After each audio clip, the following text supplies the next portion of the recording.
যেহেতু তিতাস গ্যাস অধিভুক্ত এলাকার মধ্যেই পড়ে গাজীপুর, সেক্ষেত্রে পরিস্থিতি কেমন দেখছেন, বিশেষ করে গ্রাহকরা কি বলছেন?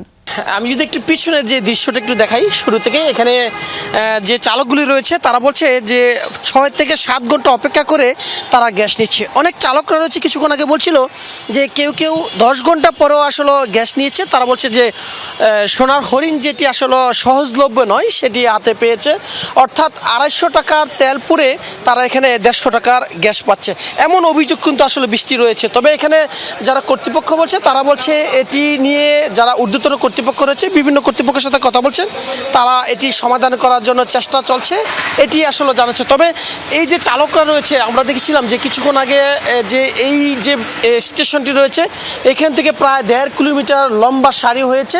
এখানে আমরা দেখেছি যে মহাসড়কে কিন্তু তীব্র যানজট সৃষ্টি হচ্ছে, এটি একটি কারণ রয়েছে।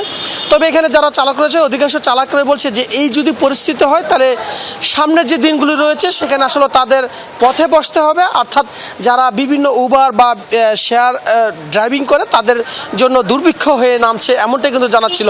অর্থাৎ কিছু কিছু চালক বলছিল রাজধানী সহ রাজধানীর পার্শ্ববর্তী এলাকা যেহেতু একটি গাজীপুর শিল্পাঞ্চল এলাকা, এখানে আবাসিক এলাকায় যে সমস্যাগুলি রয়েছে সবচেয়ে বেশি সেটি তো রয়েছে, এবং পোশাক কলকারখানার যারা শ্রমিকরা রয়েছে তাদের বাসাবাড়ির তো কয়েক গুণে এই সমস্যাগুলি বৃদ্ধি হচ্ছে।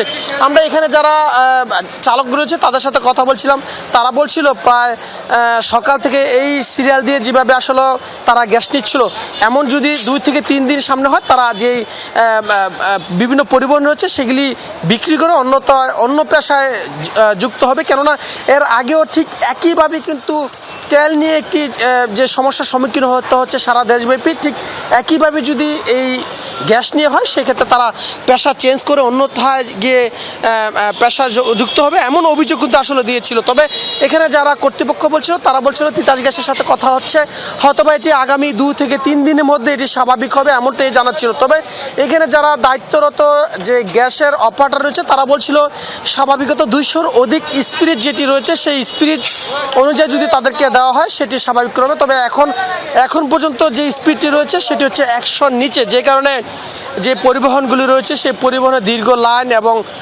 স্বল্প পরিসরে সকলকে আসলে সমভাগে বন্টন করে দিয়ে একটি বিশাল একটি সংকট তৈরি করা হয়েছে, এমনটি অভিযোগ রয়েছে। যে কারণে কিন্তু দীর্ঘ লাইন থেকে শুরু করে প্রায় কয়েক কিলোমিটার এই লাইনটি হয়েছে। শুধু এটিই নয়, বৃষ্টি গাজীপুরে যে বেশ কয়েকটি সিএনজি পাম্প রয়েছে সেখানে আমরা ঘুরে ঘুরে দেখেছি, সেখানে ঠিক একই সমস্যার সম্মুখীন হতে হয়েছে। অর্থাৎ প্রত্যেকটি স্টেশনেই দীর্ঘ লাইন অপেক্ষা করে যারা বিভিন্ন পরিবহন রয়েছে তারা সেই পরিবহন নিয়ে কিন্তু আমরা দেখেছিলাম যে তাদের যে দীর্ঘ যে সমস্যা সেই সমস্যাটা এখনও তাদের সম্মুখীন করতে হচ্ছে। আগামী 2-1 দিনের মধ্যে যদি এটি সমাধান না হয় তাহলে সারা দেশব্যাপী এটি বিশাল সমস্যার সম্মুখীন করতে হবে। গ্যাস সরবরাহের বিপর্যয়ে খুব স্বাভাবিকভাবেই যেই সংকট সেটি চরমে পৌঁছেছে দেখছিলাম আপনার মাধ্যমে। ধন্যবাদ।